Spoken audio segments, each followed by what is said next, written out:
تو سلسلہ شروع کرتے ہیں مفتی سبحان سے. ہمارے ساتھ یہاں پہ موجود ہیں فضل سبحان صاحب، اور ان سے ہم جاننا چاہتے ہیں کہ جو آفٹر لائف ہے، یہ مرنے کے بعد کی جو زندگی ہے، اس کو آپ کیسے ڈیفائن کرتے ہیں؟ کیسے آپ لوگوں کو بتائیں گے کہ ایگزیکٹلی سچویشن کیا ہے؟ نحمدہ و نصلی علی رسولہ الکریم.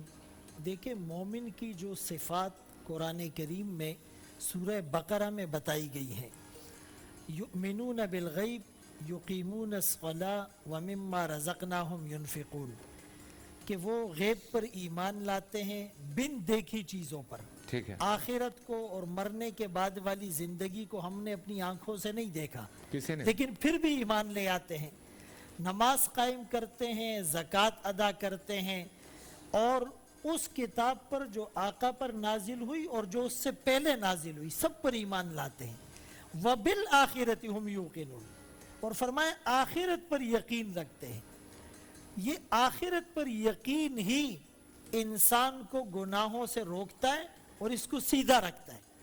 یعنی دنیا میں تو لوگ مغرب کے اور دنیا کے قوانین کو دیکھتے ہیں، لیکن بینگ اے مسلم ہم دنیاوی قوانین سے زیادہ آخرت میں جو پیشی ہے، جو حساب کتاب ہے، جو محاسبہ ہیں، جو اکاؤنٹیبلٹی ہے، یہ جو ہم پڑھتے ہیں نا مالک یوم الدین، یعنی we will be questioned on the day of resurrection، کہ ہمیں اس دن اللہ کے سامنے ایک ایک پائی کا، ایک ایک لمحے کا حساب دینا ہے. تو اولئک علی ھدی من ربہم واولئک ھم المفلحون، یہی لوگ ہدایت پر ہیں اور یہی فلاح پانے والے ہیں. بے شک. ایک انگریز مسلمان ہوا اور وہ امریکہ کی جیل میں مسلمان ہوا، تو اس سے انٹرویو لیا گیا کہ آپ کیوں مسلمان ہوئے؟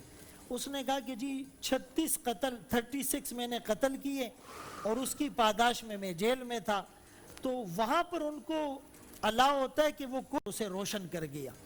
تو کب مسلمان ہونے کے بعد میری زندگی میں اتنا بڑا چینج آیا کہ پہلے میں نے 36 قتل کیے اور انسان کو قتل کرنا میرے بائیں ہاتھ کا کھیل تھا، لیکن یہ جو آخرت کا تصور ہے، مرنے کے بعد اٹھائے جانے کا اور اللہ کے سامنے پیش ہونے کا، اس نے 90 ڈگری کا چینج میرے اندر تبدیلی لائی. اور اب میں قدم بھی احتیاط سے رکھتا ہوں کہ کوئی چیونٹی بھی میرے قدموں تلے نہ دب جائے. اسی لیے قرآن کریم نے کہا کہ تحبون العاجلہ، دنیا کی جو جلدی ملنے والی چیزیں اس کو تم پسند کرتے ہو، وتذرون الآخرہ، آخرت کی جو ہمیشہ رہنے والی چیزیں ہیں اس سے تم دور بھاگتے ہو. ایک حدیث میں رسول اللہ صلی اللہ علیہ وسلم نے یوں فرمایا، ارتحلت الدنیا مدبرہ، دنیا بھی سفر کر رہی ہے، ورتحلت الآخرۃ مقبلہ، آخرت بھی سفر کر رہی ہیں، دونوں کے کچھ طلبگار اور چاہنے والے ہیں. تم آخرت کے طلبگار بنو، دنیا کے بیٹے نہ بنو. تو ایک مسلمان اور کافر کی زندگی میں جو ہیوج ڈسکریمنیشن ہے وہ کیا ہے؟ وہ مرنے کے بعد اٹھائے جانے کا منکر ہے. وہ کہتا ہے من یحیی العظام وہی رمیم، ان بوسیدہ ہڈیوں کو گل سڑ جانے کے بعد کون زندہ کرے گا؟ اور مسلمان کہتا ہے نہیں نہیں، یحییھا الذی انشأھا اول مرہ، اللہ اس کو زندہ کریں گے. اسی لیے ایک غیر مسلم مورخ نے، ریسرچر نے لکھا کہ فرمایا کہ the most impressive thing in the قرآن، وہ جو آخرت کا عقیدہ ہے، معاد جس کو کہتے ہیں وہ ہے. تو اگر یہ عقیدہ جیسے ہم اس پر ایمان تو لاتے ہیں لیکن استحضار بھی ہو جائے اور اس کو تھوڑا پریکٹیکلی ہم امیجن بھی کر لے، تو یہ جتنے گناہ ہو رہے ہیں، جھوٹ کا، غیبت کا، رشوت کا، سود کا، کرپشن کا، بدعنوانی کا، ختم ہو جائیں گے. دنیا میں اکاؤنٹیبلٹی کا ڈر جن ممالک میں ہوتا ہے وہاں جرائم کا اور کرائم کا ریشو کتنا کم ہے. تو آخرت کا یہ پرسپشن ہمارے اذہان میں آ جائے، انشاءاللہ معاشرہ امن کا گہوارہ بن جائے. سبحان اللہ، سبحان اللہ.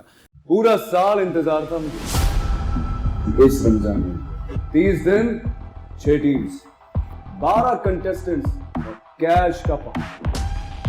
اب گیم وہ ہوگا جسے آپ کا نہیں ہوگا، جس نے جو کرنا تھا کر لیا. لاکھوں عوام کو دینے کا ذمہ ہم نے حصہ. شور گونجے گا ہر گلی نکڑ اور دکان. رمضان لیگ بنے گی آپ کی پہچان.